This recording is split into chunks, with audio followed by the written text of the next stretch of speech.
ATM से पैसे निकालना अब महंगा होने जा रहा है। बार बार एटीएम से पैसे निकालने वालों के लिए बड़ी खबर है। आरबीआई ने इसके बारे में जरूरी जानकारी भी दी है। नए महीने की शुरुआत के साथ होने वाले इन बड़े बदलावों और जेब पर पड़ने वाले इसके असर के बारे में चलिए आपको बताते हैं। दरअसल एटीएम से पैसे निकालने पर अब चार्ज नहीं देना होगा। हालांकि ये चार्ज कब लगेगा, तो आपको बता दें कि ये चार्ज उन परिस्थितियों में लगेगा जब आपकी मंथली लिमिट खत्म हो चुकी होगी। दरअसल आपके कार्ड की मंथली लिमिट खत्म होने के बाद कार्ड इस्तेमाल करने पर यह चार्ज लगना शुरू हो जाएगा। एटीएम से फ्री निकासी की मंथली लिमिट खत्म होने के बाद पैसे निकालने पर 1 मई से बैंक अपने ग्राहकों पर अतिरिक्त ट्रांजैक्शन पर 23 रुपए चार्ज करेगा। आपको बता दें कि इसी शुक्रवार को आरबीआई ने बैंकों को एटीएम से पैसा निकालने पर वसूले जाने वाले चार्ज को 2 रुपए बढ़ाकर 23 रुपए करने की मंजूरी दे दी। गैस सिलेंडर की कीमतें, इनकम टैक्स, डेबिट कार्ड से लेकर क्रेडिट कार्ड, टोल टैक्स और जीएसटी से जुड़े कौन कौन से नियमों में होने जा रहा है बदलाव, तो आपको ये भी बताते हैं। 1 अप्रैल से आया वित्त वर्ष 2025-26 शुरू होने जा रहा है। ऑयल एंड गैस कंपनियों की बात करें तो एलपीजी सिलेंडर की कीमतों में 1 अप्रैल से बदलाव देखने को मिल सकता है। बीते कुछ समय में जहां 19 किलोग्राम वाला एलपीजी सिलेंडर जिसकी कीमतें घटती बढ़ती देखने को मिली हैं, तो वहीं लंबे समय से रसोई गैस सिलेंडर की कीमतें यथावत बनी हुई हैं। ऐसे में नए वित्त वर्ष की शुरुआत के साथ लोगों को 14 किलोग्राम वाले सिलेंडर की कीमतों में राहत भरे बदलाव की उम्मीद है।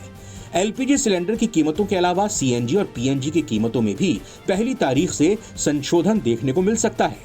वहीं कंपनियां एयर टरबाइन फ्यूल यानी एटीएफ के भाव में भी 1 अप्रैल 2025 को बदलाव कर सकती हैं। सीएनजी की कीमतों में उतार चढ़ाव जहां आपके वाहन पर होने वाले खर्च में इजाफा या राहत पहुंचाने वाले होंगे, तो एटीएफ की कीमतों में बढ़ोतरी से हवाई यात्रा महंगी हो सकती है।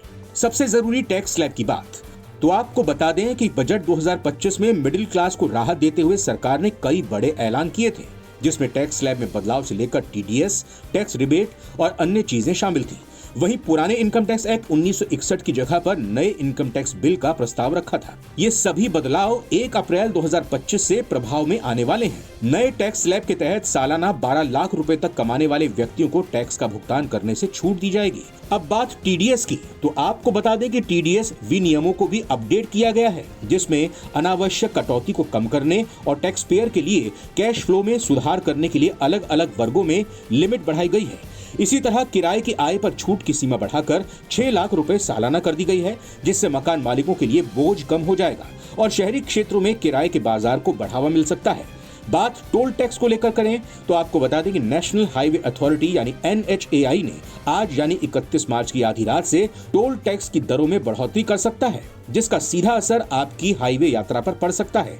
Delhi Meerut expressway, eastern peripheral expressway और NH9 से गुजरने वाले यात्रियों को भी टोल टैक्स के तौर पर ज्यादा पैसे देने पड़ सकते हैं। 1 अप्रैल 2025 से अगला बदलाव यूपीआई से जुड़ा हुआ है और जिन मोबाइल नंबरों से जुड़े यूपीआई अकाउंट्स लंबे समय से एक्टिव नहीं है, बैंक रिकॉर्ड से हटाया जाएगा। अगर आपका फोन नंबर यूपीआई ऐप से जुड़ा है और आपने लंबे समय से इसका इस्तेमाल नहीं किया है, तो इसकी सेवाएं बंद की जा सकती हैं।